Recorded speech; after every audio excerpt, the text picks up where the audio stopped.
Durante el transcurso de esta semana hemos estado hablando de la profecía de Daniel 11.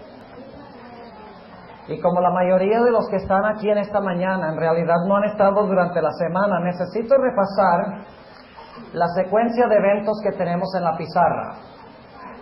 Así que los que estuvieron aquí, pues les voy a pedir que tengan un poquito de paciencia. Ya ustedes saben esto, lo hemos estudiado en detalle, casi palabra por palabra. Y en este momento yo quisiera repasar con aquellos que no estuvieron para que puedan entender la historia que vamos a estudiar en el día de hoy. Lo primero que tenemos en las profecías, específicamente en el espíritu de profecía y también en la Biblia, como vimos en esta semana, porque estudiamos Daniel y Apocalipsis y su estructura que no está en la pizarra ahora, porque teníamos otras cosas que colocar en la pizarra, pero vimos que la estructura de Daniel y Apocalipsis es lo mismo que tenemos aquí en el espíritu de profecía. Tenemos los 1260 años de supremacía papal, cuando el papado gobernó durante la Edad Media.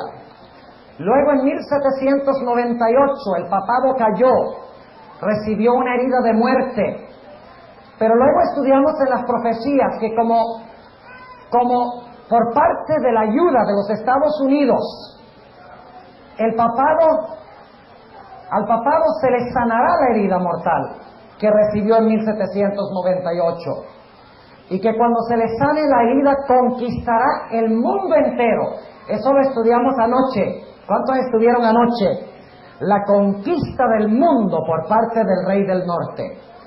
Y luego notamos que cuando el rey del norte está conquistando todo el mundo, abarrido con todo el mundo, de repente del norte y del oriente empiezan a escucharse noticias que alarman al rey del norte. Y vimos en nuestro estudio de anoche que ese lugar en el norte y el oriente es Jerusalén, donde habita el pueblo de Dios, proclamando el fuerte clamor del cuarto ángel, el mensaje del sellamiento. Y entonces encontramos que como resultado del fuerte clamor también en el pueblo de Dios hay un ¿qué? Un zarandeo. Muchos de los que eran del pueblo de Dios se van con el rey del norte. Y muchos de los que estaban aparentemente por ser conquistados por el rey del norte se unen al remanente de Dios. Luego el fuerte clamor causa ¿qué cosa? Furia entre el rey del norte. Y dice la Biblia que sale con grande ira para destruir y matar a muchos. Y en el momento cuando parece que va a ahogar a los hijos de Dios que están en Jerusalén, dice la Biblia que se levanta Miguel, Cristo Jesús. Es decir, que hasta este punto el que ha estado prácticamente gobernando el mundo, rienda suelta, es Satanás. Pero en este momento se levanta Miguel, el príncipe que está por el pueblo de Dios. Se cierra la puerta de la gracia y viene el terrible tiempo de angustia descrito por muchos profetas bíblicos, cuando el pueblo de Dios aparentemente está por perecer en manos de este diluvio de impíos que se encuentran rodeándolos. Se da un decreto de muerte en contra de los que se encuentran en la ciudad de Dios. Aparentemente van a caer en manos del enemigo, pero luego, en el momento de su supremo apuro, es que Dios intervendrá para libertar a su pueblo del poder del rey del norte. Y junto con la liberación de los que están vivos, tenemos el número 14 que está aquí arriba. El rey del norte, Babilonia, llegará a su fin sin que tenga nadie quien le ayude. Y en ese contexto se realizará la resurrección de los muertos. Esta es la secuencia que vimos en el estudio de Daniel 11. No hemos terminado con Daniel 11, con Daniel 12 más bien.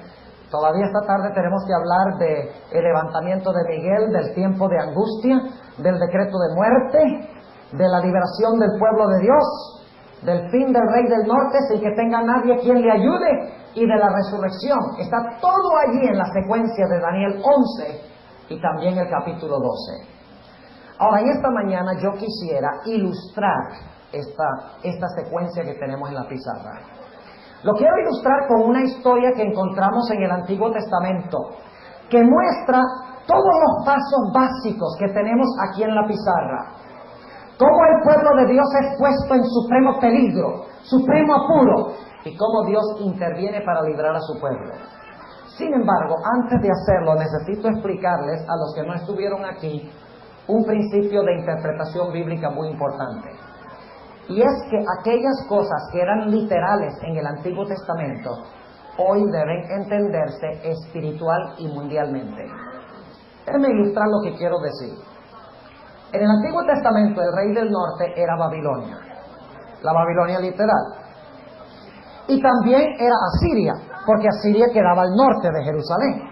Así que Babilonia y Asiria eran los reyes que quedaban al norte cuando invadían la tierra de Israel. Pero hoy en día no debemos esperar que literalmente Babilonia y Asiria vayan a atacar la ciudad literal de Jerusalén. Porque hoy Babilonia es mundial. ¿Entienden lo que estoy diciendo? Babilonia es mundial. El rey del norte es mundial. El rey del norte es el papado, según estudiamos durante esta semana. Ahora, al lado de los reyes del norte se encontraba un famoso río, el río Éufrates, que es el río de Babilonia y de Asiria. Y por lo tanto, cuando la Biblia habla de la invasión de Babilonia o de Asiria a la tierra de Israel, lo hace usando la ilustración del río Éufrates que se desborda y que inunda toda la tierra santa. Pero todos sabemos que hoy en día el Éufrates que se va a secar, el Éufrates que invade, no es ese Éufrates que queda allá y pasa por Irak. En el libro de Apocalipsis, el Éufrates representa muchedumbres de personas del mundo, del sistema babilonio mundial, que quieren destruir al pueblo de Dios. Y luego tenemos a Jerusalén, que es el blanco del ataque constante del rey del norte y de la inundación del río Éufrates. En la Biblia, Jerusalén representa a la Iglesia Mundial de Cristo. Eso lo hemos estudiado durante esta semana. Así que lo que está tratando de decir cuando invade el rey del norte, con el Éufrates inunda la tierra de Israel y llega hasta la misma Jerusalén y aparentemente va a destruir a los que se han refugiado en Jerusalén, está hablando del conflicto en los últimos días, cuando el rey del norte, Babilonia espiritual, la triple división de Babilonia, el dragón, la bestia y el falso profeta, mandan a sus muchedumbres de gentes a inundar la iglesia de Dios. Dice la Sagrada Escritura que las aguas del Éufrates, que son gentes, naciones, lenguas y pueblos, que vienen en contra del remanente de Dios, llegan inclusive hasta la misma ciudad de Jerusalén. Es el último baluarte de Jehová en el planeta Tierra, la iglesia de Dios, donde se encuentran refugiados los fieles. Y es en el momento de supremo apuro en que Dios intervendrá para libertar a su pueblo, que se encuentra no en Israel, sino en todo el mundo. Porque donde hay 2 o 3 reunidos, allí es que está Cristo por medio del Espíritu Santo. Sión es la iglesia mundial. Por lo tanto, Babilonia son los enemigos mundiales. El Éufrates son las muchedumbres mundiales que vienen contra el pueblo de Dios. ¿Entienden el principio? Ahora vamos a notar la historia. Se encuentra en Isaías 36 y 37. Y ahora vamos a ilustrar esto. Este es el esqueleto, por así decirlo. Ahora vamos a ponerle carne y vamos a ponerle nervios y vamos a ponerle piel a la ilustración. Porque vamos a ver una historia cuando esto ya sucedió una vez, histórica y literalmente en Israel. Isaías, el capítulo 36 y el capítulo 37. Capítulo 36 y el versículo 1. Y por favor síganme con sus Biblias. Vamos a leer muchos versículos de la Biblia como hemos hecho esta semana. Yo no les he relatado muchas historias, porque me interesa que comprendamos la Biblia. No que ustedes escuchen mis historias, sino que escuchen la historia como la relata Dios en la Sagrada Escritura. Isaías 36:1. Aconteció en el año 14 del rey Ezequías que Sennacherib, rey de Asiria, ¿Quién es Asiria? ¿El rey de qué? El rey del norte. ¿Y qué río pasaba por Asiria? Al igual que por Babilonia. El Éufrates. Muy bien, y lo vamos a ver dentro de un momento.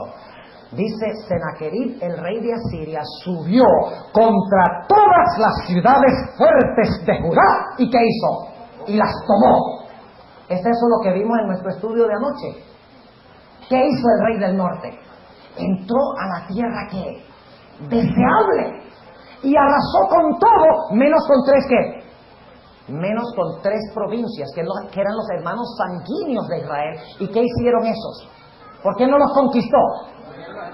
Porque huyeron a Jerusalén. Esa era la costumbre de aquella época. Salieron de Edom, Moab y Amón y fueron y huyeron a la ciudad de Jerusalén, donde había refugio. Ahora quiero que noten aquí en Isaías el capítulo 37 y el versículo 31 que en Jerusalén estaban todos los escapados. Noten la expresión. Isaías 37 y el versículo 31 dice: y el residuo de la casa de Judá que hubiere ¿qué? Escapado. ¿Escapado de quién? Del rey del norte. En Daniel 11 había escapados, ¿sí o no? Aquí hay escapados. ¿A dónde escaparon? Noten lo que dice en el versículo 31. Y el residuo. ¿Qué significa la palabra residuo? Remanente. Lo que queda. Los que guardan los mandamientos de Dios y tienen la fe de Jesús. Y el residuo de la casa de Judá que hubiere escapado tornará a echar raíz abajo y hará fruto arriba, porque de Jerusalén saldrán reliquias y del monte de Sión, ¿qué cosa? Salvamento. El celo de Jehová de los ejércitos hará esto. ¿Dónde había refugio contra la invasión de Senaquerib? En la ciudad de Jerusalén. ¿Escapó gente a la ciudad de Jerusalén? Sí, estaba lleno de escapados, que escaparon del diluvio tremendo que estaba invadiendo la tierra de Israel. Ahora ustedes dicen, bueno, pero ¿dónde habla de diluvio? Esta invasión se relata en Isaías 8. Y vamos un momentico ahí a Isaías 8 para que podamos ver la imagen clara. Isaías el capítulo 8 y el versículo 7 y 8, hablando de la invasión de Senaquerib a la tierra de Israel, la tierra deseable, inclusive llegando hasta Jerusalén. Noten lo que dice Isaías 8, 7 y 8. He aquí por tanto que el Señor hace subir sobre ellos, es decir, sobre su pueblo, aguas de ríos. ¿Cómo? Impetuosas y muchas, a saber, el rey de Asiria con todo su poder, el cual subirá sobre todos sus ríos. ¿Cuál era el río de Asiria? El Éufrates, el cual subirá sobre todos sus ríos y pasará sobre todas sus riberas. ¿De qué está hablando esto? De una inundación del río Éufrates. Y noten el versículo 8. Y pasando hasta Judá. ¿Esa es la tierra deseable? Sí. Y pasando hasta Judá, inundará y sobrepujará y llegará ¿hasta dónde? Hasta la garganta. Yo les pregunto algo. Cuando ustedes están en un río desbordado y el agua le llega hasta la garganta, ¿cuánto falta para que se ahoguen? ¡No mucho! Y aquí dice que el rey de Asiria conquistó toda la tierra deseable y llegó aún hasta la garganta. ¿Saben ustedes que los judíos llaman la garganta de la tierra santa? Es Jerusalén. Es en la garganta. Y dice, versículo 8, y pasando hasta Judá inundará y sobrepujará y llegará hasta la garganta y extendiendo sus alas. Esa palabra alas hay que entenderla. Los antiguos, escuchen, los antiguos concebían de que los ríos eran dragones. Y tal vez esta tarde pueda mencionarles algo del dragón de Apocalipsis 17. Porque primero se ve la ramera sentada sobre un dragón bermejo. Y luego se dice que está sentada sobre muchas aguas. Entonces surge la pregunta, bueno, ¿está sentada sobre el dragón o sobre las aguas? La respuesta es que los antiguos concebían de un río como un dragón, como el cuerpo de un dragón. Y el lugar donde se originaba el río lo conocemos como la ¿qué? Como la cabecera del río, era la cabeza del dragón. Por esa razón dice que hay 7 montes. Y luego dice que son 7 reyes, o 7 reinos. Y dice que son 7 cabezas. Y uno dice, bueno, ¿qué son? ¿Son montañas o son reinos o son cabezas? Son las 3 cosas. Porque las montañas se concebía que eran ¿qué? Las cabezas del dragón de 7 cabezas. Y como las aguas se originan en la cabeza, entonces las aguas que bajaban de las cabezas constituían el cuerpo del dragón. Y cuando el río se mantenía en su cauce, significaba que el dragón estaba bajo control. Pero cuando el río se desbordaba, se tenía el concepto de que el dragón ahora estaba ¿qué? Volando. La inundación son las alas del río. ¿Entiende lo que estamos diciendo? Así que dice aquí que Sennacherib había extendido sus alas. Y extendiendo sus alas llenará la anchura de tu tierra, oh Emmanuel. Ay, ay, ay. Ahora el rey de Asiria está en problemas. Porque esta tierra que él está inundando con su Éufrates, esta tierra que está conquistando, que llega hasta Jerusalén, hasta la garganta, es la tierra de Emmanuel, Dios con nosotros. Óigame, ¿con quién se está metiendo este hombre? Se está metiendo con Jehová de los ejércitos. Y ay, ay, ay, el que se meta con Jehová. Lo vamos a ver en un momento. Llega el general de Sennacherib. Se llamaba Rabsacés. Qué nombre tan raro. Si están buscando un nombre para un hijo, póngale Rabsacés. Después que sepan la historia, no le van a poner Rabsacés, porque van a ver lo que le pasó a Rabsacés. Volviendo otra vez a Isaías, el capítulo 36. Noten lo que dice Rabsacés, el general de Sennacherib, en el versículo 4. A los cuales dijo Rabsacés: ahora pues diréis a Ezequías. Ezequías era el rey en la tierra de Manuel, el diputado de Jehová. Y dice, el gran rey, el rey de Asiria, dice así: ¿qué confianza es esta en que confías? Digo, alegas tú, empero palabras vanas, que tengo consejo y fortaleza para la guerra. Ahora bien, ¿en quién confías que te rebelas contra mí? Obviamente él sabe que en Jerusalén está el último baluarte que está resistiendo su supremacía. Al igual que en Daniel 11, los escapados fueron a Jerusalén y es el último baluarte contra el rey del norte. Y luego dice, yo conquisté a Egipto. ¿Acaso Egipto te va a ayudar? Olvídate, Egipto no te va a ayudar. Y luego empieza a mencionar otras naciones que ha conquistado, porque dice que conquistó toda la Tierra Santa. Era el imperio mundial, según dice en Isaías 36 y 37. No quedaba nada por conquistar, excepto que la Jerusalén de Dios. Inclusive, escuchen lo que dice en el versículo 12, y no lo voy a leer, pero ustedes lo pueden leer.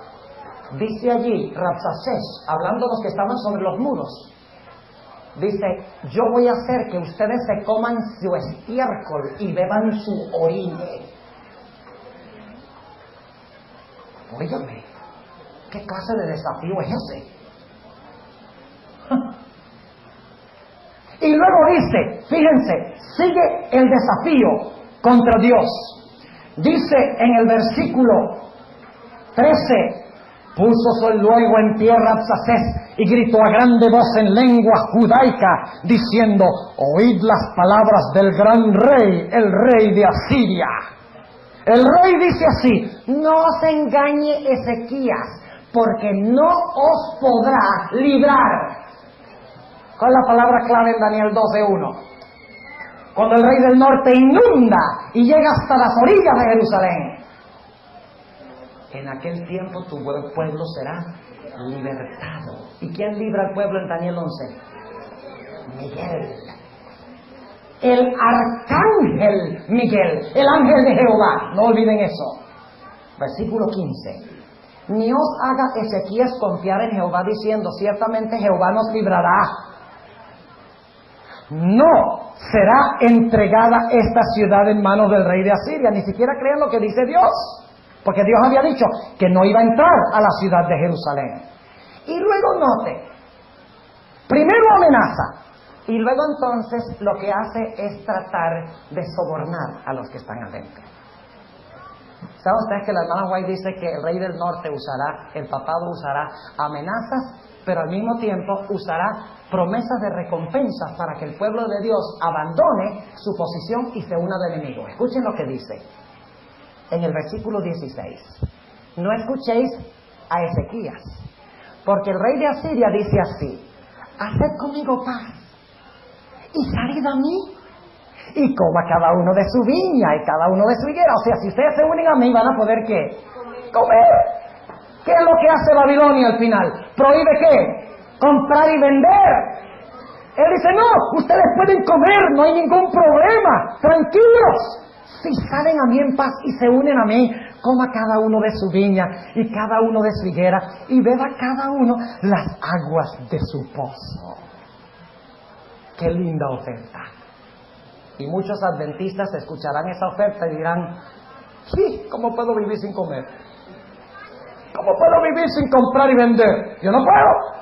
Y se unirán a las filas de la oposición, como dice en Daniel 11. Ahora noten el versículo 18. Mirad, no os engañe Ezequías diciendo, Jehová nos librará. ¿Libraron los dioses de las gentes cada uno a su tierra de la mano del rey de Asiria? ¿Qué de las otras ciudades, dice él? ¿Acaso ellos fueron librados por sus dioses?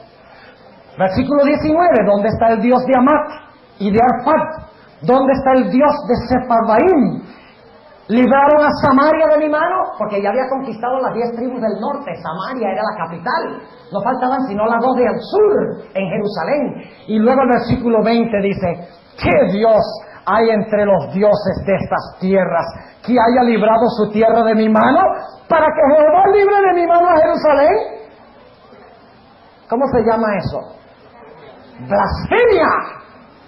¿Qué es lo que dice la bestia en Apocalipsis el capítulo 13?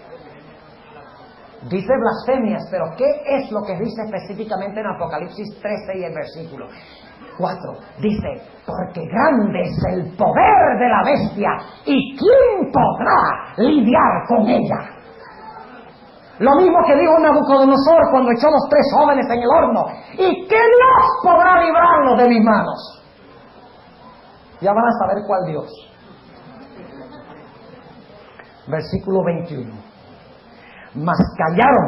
¿Qué hizo el pueblo? Así es la cosa. Ajá, vamos a ver.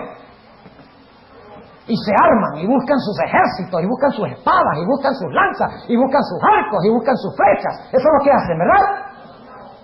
Cuando Israel estaba a orillas del Mar Rojo, aquí se unen muchas imágenes bíblicas. Se unen en esta historia todas las imágenes bíblicas de la liberación final del pueblo de Dios. Cuando el pueblo de Dios se encontraba a orillas del Mar Rojo y venían los egipcios, ¿qué dijo Josué? A ver, organicémonos, un batallón aquí, otro batallón allá, otro allá, vamos, organicémonos, que estamos desorganizados. Eso fue lo que hizo. ¿Qué fue lo que dijo Moisés? Estad quietos y ved la salvación de Jehová. ¡Oh! Ved la salvación de Jehová. Esto es justificación por la fe en la escatología. La mayoría de las personas solo ven en Cristo un libertador presente, pero el Cristo que nos libra ahora nos libertará físicamente contra el poder de los grandes magnates de la tierra que vendrán contra el pueblo de Dios. Noten lo que dice en el versículo 21. Mas callaron y no le respondieron palabra, porque a los necios no se le responde palabra. Porque el rey así lo había mandado diciendo, no le respondáis. Y ahora viene el tiempo de angustia. ¿Están viendo el cuadro? Zarandeo. El pueblo de Dios en Jerusalén, nuevos del oriente y del norte, están en la ciudad, dándole problemas. Viene Rabsacés y viene Sennacherib, ¿con qué? Con furia, para destruir al remanente. Ya lo estamos viendo. Desafían a Israel y al Dios vivo. Pero ahora note, pasa el pueblo por un tiempo terrible de angustia. ¿Sí o no? Sí, note la expresión. 37:1. Escuchen lo que dice. Pues que el rey Ezequías, oído esto, rasgó sus vestidos y cubierto de saco vino a la casa de Jehová. ¿A dónde fue? Al templo. Y envió a Eliacim, mayordomo, y a Sebna, escriba, y a los ancianos de los sacerdotes cubiertos de sacos, a Isaías, profeta de Amós. ¿A quién mandaron a llamar? ¿Qué era Isaías? Querían saber si había palabra de Jehová de que Dios iba a librar la ciudad. Dios ha levantado un profeta en la iglesia adventista que nos ha dado la absoluta seguridad de que el rey del norte no entrará en la iglesia para saquearla y destruirla. Sí. Y los que confían en lo que dice el profeta serán libertados. Recuerdan, y aquí tenemos otra historia del Antiguo Testamento, cuando Josafat iba a pelear contra una triple coalición en 2 de Crónicas 20, ¿qué se les mandó a hacer? Canten.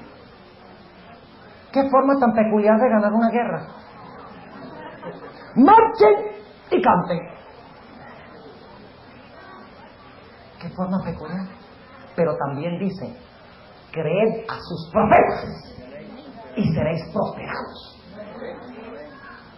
Así que en medio de la crisis existe la voz profética que le va a dar seguridad y confianza al pueblo de Dios en esta crisis. Y noten lo que pasa en el versículo 3. Los cuales le dijeron: Ezequías dice así. ¿Día de qué? La idéntica palabra de Daniel 12:1. Día de angustia, de reprensión y de qué, y de blasfemia. ¿Es el mismo cuadro que Daniel 11? Claro que sí. Día de blasfemia, porque los hijos han llegado hasta la rotura y no hay fuerza en la que pare. El pueblo de Dios está ¿qué? Desfallecido y sin aparente esperanza de liberación. Y noten lo que dice en el versículo 4. Quizá oirá Jehová tu Dios las palabras de Rabsacés, al cual envió el rey de Asiria su señor a blasfemar al Dios vivo y a reprender con las palabras que oyó Jehová tu Dios. Alza pues oración tú por las reliquias que aún han quedado, por los que se encuentran en Jerusalén. Y ahora llega Isaías, a quien mandaron a llamar. ¿Y qué dice Isaías? Versículo 6. Y díjoles Isaías: diréis así a vuestro Señor: así dice Jehová, no temas por las palabras que has oído, con las cuales me han blasfemado los siervos del rey de Asiria. He aquí que yo doy en él un espíritu. Esa palabra espíritu significa que Dios va a soplar. Vamos a verlo en un momento en Isaías 30, que está hablando de lo mismo. Dios va a dar un tremendo soplo de fuego de su boca. Y oirá un rumor, que por cierto es la voz de Dios, como veremos dentro de un momento.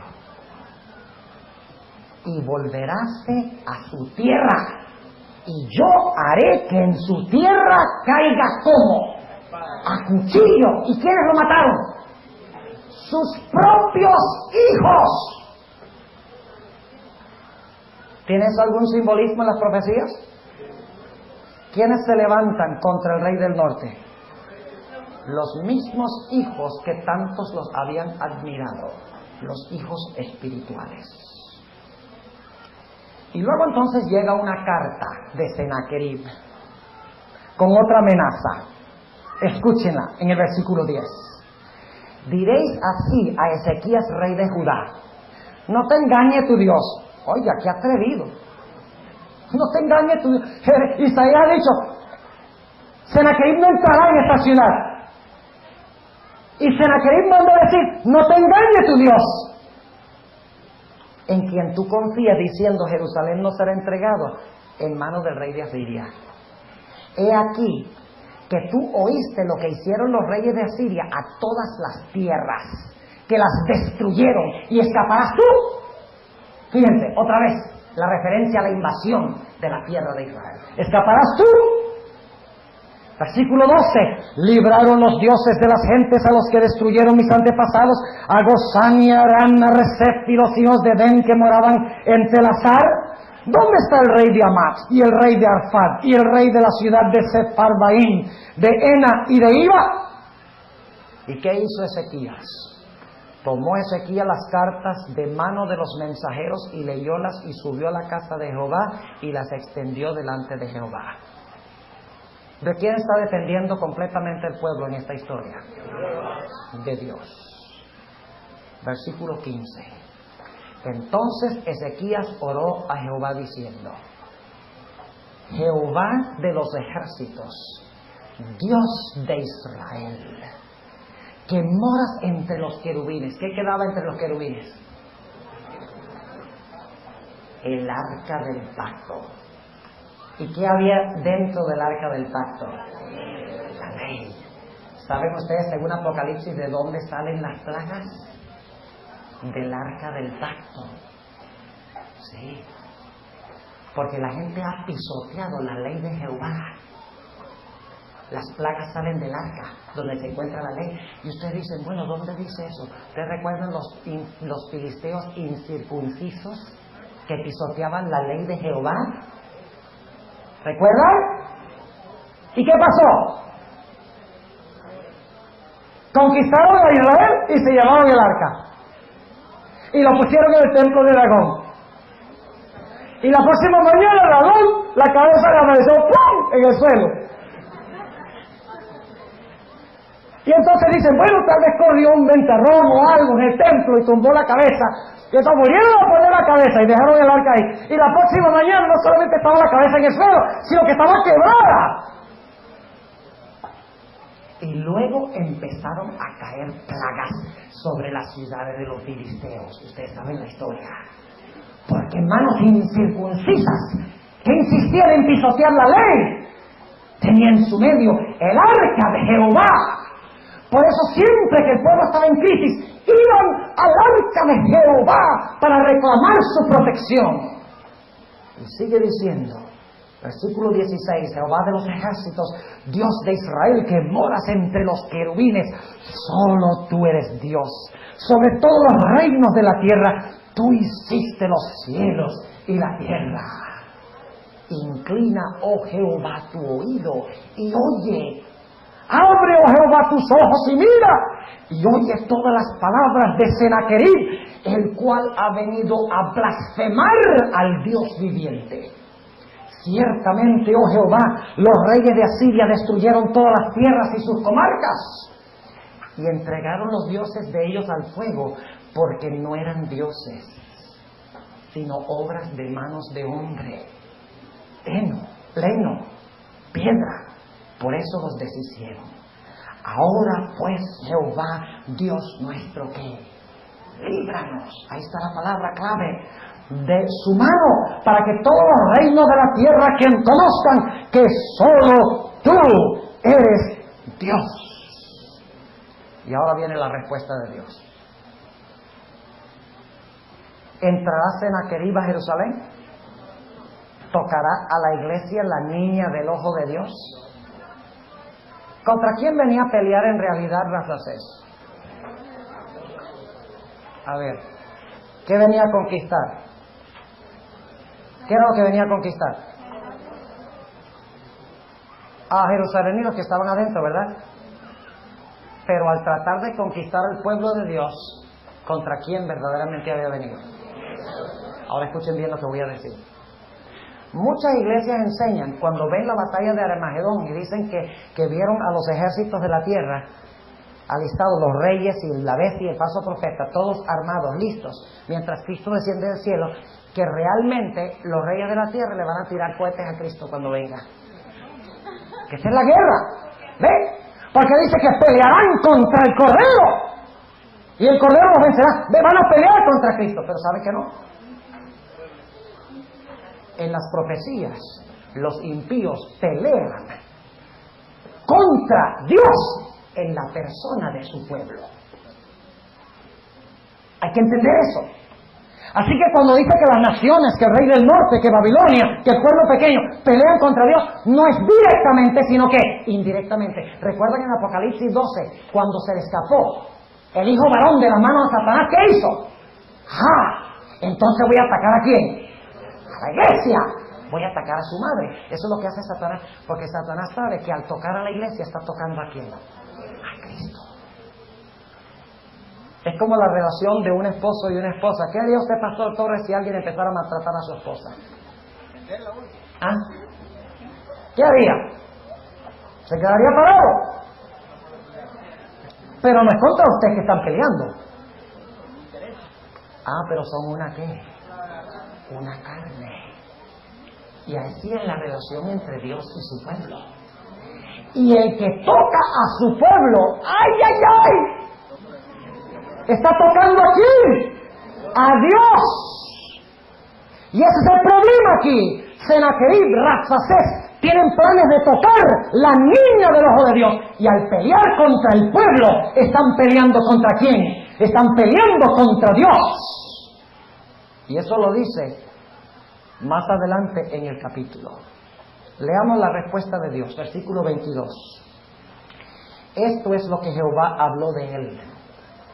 Hate menospreciado y ha hecho escarnio de la Virgen, hija de Sión. ¿En qué condición se encuentra Sión en este momento? Es una virgen. ¿Cómo se le llaman los 144,000? Vaya coincidencia. No, ¿cómo se llama? Providencia, muy bien. Meneó su cabeza a tus espaldas, a la hija de Jerusalén. ¿A quién injuriaste y a quién blasfemaste? Pregunta Dios. ¿Contra quién has alzado tu voz y levantado tus ojos en alto? Contra el Santo de Israel. ¿Contra quién está peleando? Contra Dios. ¿Quién está en control de la historia? ¿Ustedes creen que Dios sabía que Sennacherib había rodeado a Jerusalén, son los ejércitos de Sennacherib, que la ciudad estaba en peligro, que había angustia de parte de la gente adentro, que parecía a punto de perecer? ¿Dios sabía? Escuchen lo que dice el capítulo 37 y el versículo 28. Aquí Dios habla a Rabsaces, habla a Sennacherib y le dice lo siguiente: conocido he tu estado, tu salida y tu entrada y tu furor contra mí. Ya lo sé. No te creas tú de que te vas a salir con la tuya. Yo sé todo lo que tú estás haciendo.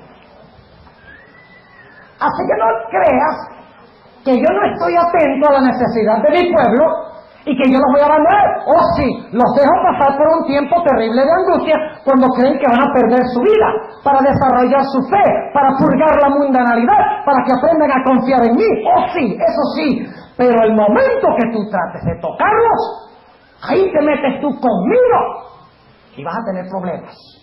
Es lo que dice Dios. Y noten el versículo 29.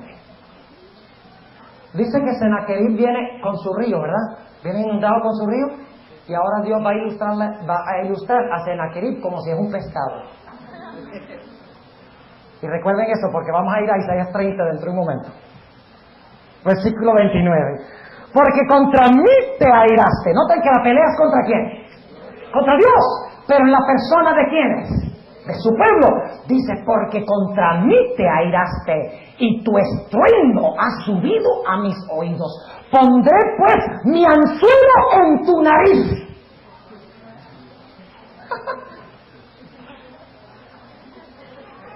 y mi freno en tus labios.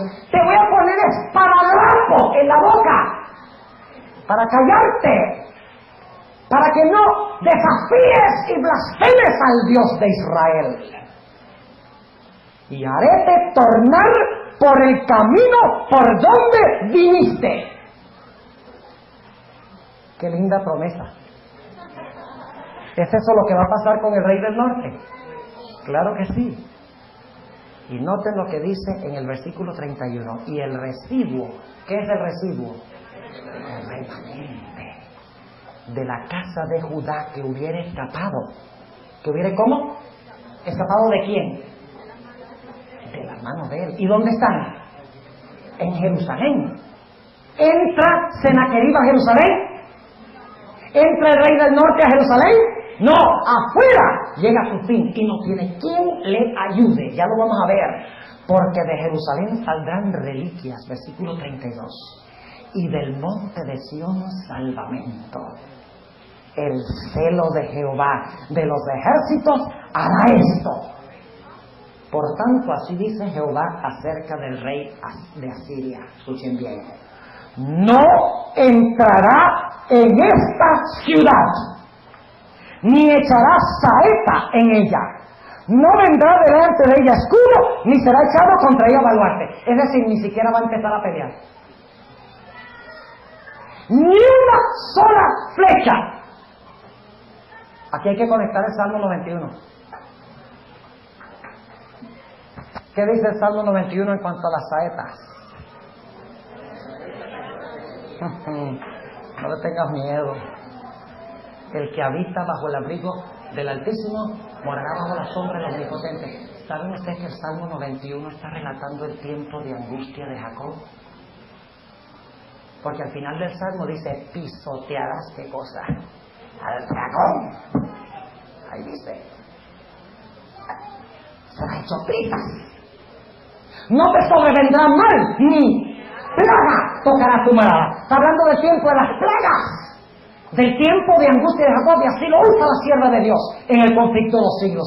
Sigue diciendo en el versículo 35, pues yo ampararé a esta ciudad para salvarla por amor de mí y por amor de David, mi siervo. ¡Ja! Aquí tenemos el clímax de la historia. Fíjense, Sennacherib ha conquistado el mundo. Se ha realizado un zarandeo. Hay dos grupos solo, los de afuera y ¿quiénes? Los de adentro. El pueblo de Dios se encuentra adentro, confiando en su Dios, haciéndole un frente unido. Fuerte clamor. Esto levanta la furia del rey de Asiria. Y luego se levanta Miguel, Dios, y promete, confíen en mí. Todavía no los he librado, pero confíen en mí. Escuchen a mi profeta. ¿Tenemos nosotros un profeta que nos dice qué va a pasar en la historia? ¿Cuántos confían en ese profeta? Entonces el Señor era una viejita con 2 años y medio de educación primaria. Sí, pero la diferencia es que tuvo inspiración de Dios. Lo que no tiene un doctor en teología. Porque Dios ha escogido los débiles del mundo para construir los fuertes. Dios ha escogido a los inmeditados para purificar a los pecados. Dios ha escogido a los débiles para confundir a los fuertes. Por eso escogió una mujer joven, una mujer enferma, una mujer débil, una mujer pobre, una mujer con toda la desventaja.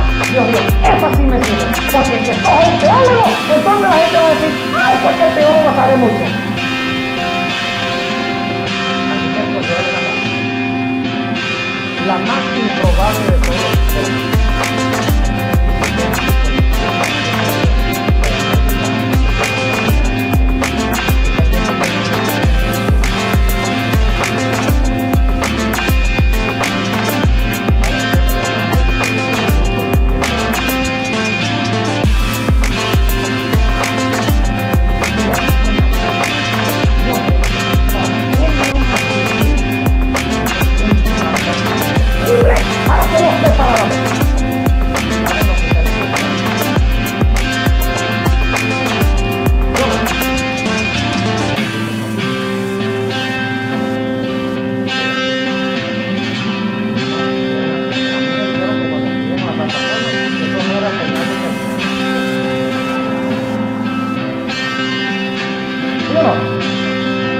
¿Ya salieron los adultos? No han salido, ¿Terminamos? Ok, vamos a seguir. Ya estamos ya. Aquí viene el tema. Se levanta Miguel y promete que no va a entrar en la querida la ciudad de Jerusalén, que no va a tocar la ciudad de Jerusalén. El pueblo está en el tiempo de angustia y ha dado un decreto de muerte contra los que están en la ciudad. Pero ahora es que el Dios de Israel intervendrá para acabar con el reino.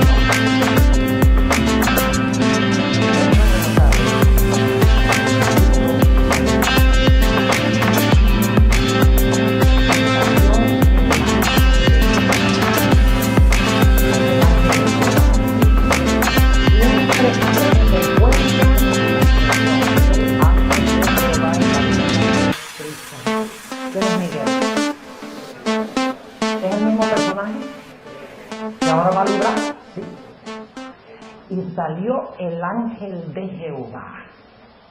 ¿Y cuándo lo hizo? ¿De día o de noche? ¿Esto lo hizo de día o de noche? Es importante ese detalle. Lo hizo fue de noche. Vamos a verlo. Y salió el ángel de Jehová e hirió 185,000 en el campo de los asirios. Y cuando se levantaron por la mañana, he aquí que todo era cuerpos de muertos. Óigame, cuando Dios libra de verdad, ¿no? Y luego el líder se va con la cola entre las piernas. Y ustedes ven en el versículo 38, dice: y acaeció que estando orando en el templo de Nisroch, su dios, Adremelech y Saracer, sus hijos, le hirieron a cuchillo. Y el líder murió. Primero desaparece su sistema y luego muere ¿quién? El líder en manos de sus propios hijos.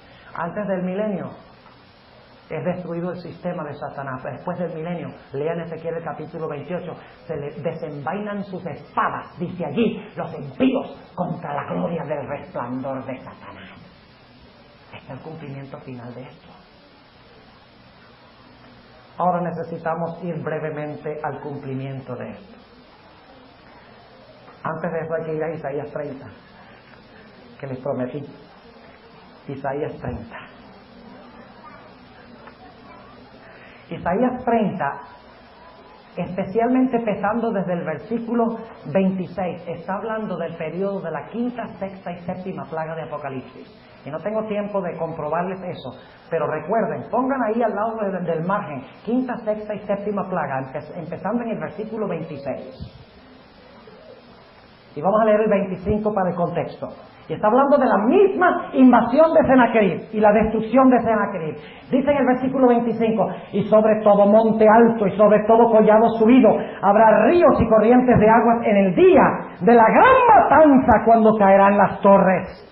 Y la luz de la luna será como la luz del sol, y la luz del sol 7 veces mayor. ¿Cuál es la cuarta plaga? El sol calienta y quema a los seres humanos. Imagínense la luz del sol 7 veces más caliente. Si tienen calor ahora, no se imaginan lo que es 700 grados. Si es que estamos a 100. Dice: la luz del sol 7 veces mayor como la luz de 7 días, el día que soldará Jehová la quebradura de su pueblo y curará la llaga de su herida. He aquí que el nombre de Jehová viene de lejos. ¿De dónde viene el nombre de Jehová? Del cielo. Su rostro encendido y grave de sufrir, sus labios llenos de ira y su lengua como fuego que consume, y su aliento cual torrente que inunda, llegará hasta el cuello. Ahora le llega al otro al cuello, para zarandear las gentes con criba de destrucción, y el freno estará en las quijadas de los pueblos, haciéndole cerrar. Pero el pueblo de Dios, vosotros tendréis canción como en noche que se celebra Pascua, cuando el pueblo de Dios fue libertado de Egipto, y alegría de corazón como el que va con flauta para venir al monte de Jehová, al fuerte de Israel. y Jehová hará oír su potente voz. Esta es la séptima plaga. Lean Apocalipsis 16, empezando en el versículo 17. Habla de la voz de Dios, de un terremoto, de granizo, de fuego. Allí también dice: y hará oír Jehová su potente voz, y hará ver el descender de su brazo con furor de rostro, y llama de fuego consumidor, con dispersión, con avenida y piedra de granizo, porque Asur, que hirió con palo, con la voz de Jehová será quebrantado. Quiero leer un pasaje más, porque ya veo que salieron los adultos. Conflicto de los siglos 693. Aquí está el cumplimiento. Cuando los que honran la ley de Dios hayan sido privados de la protección de las leyes humanas, empezará en varios países un movimiento simultáneo para destruirlos. Conforme vaya acercándose el tiempo señalado en el decreto, el pueblo conspirará para extirpar la secta aborrecida. Se convendrá en dar una noche el golpe decisivo que reducirá completamente al silencio la voz disidente y reprensora.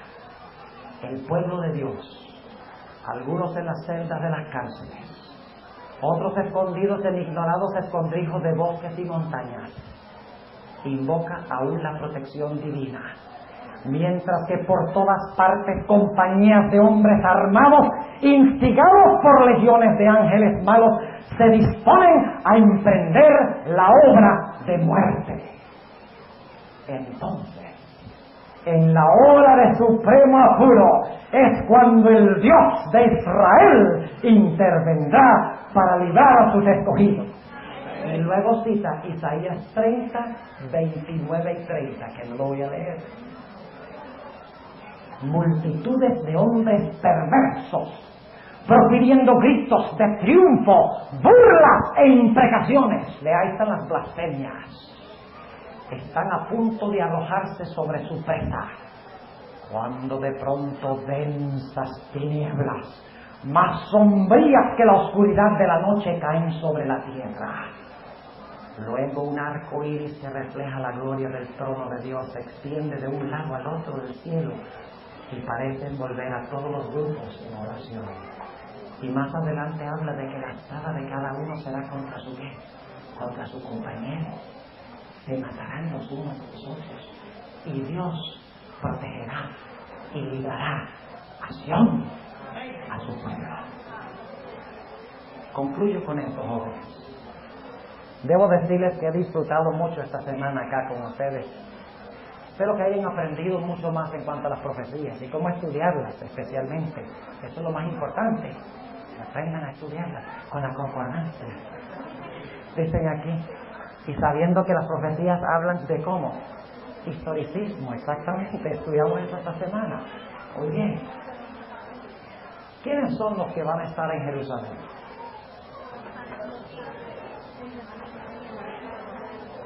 Los que ven All My Children. ¿Ah?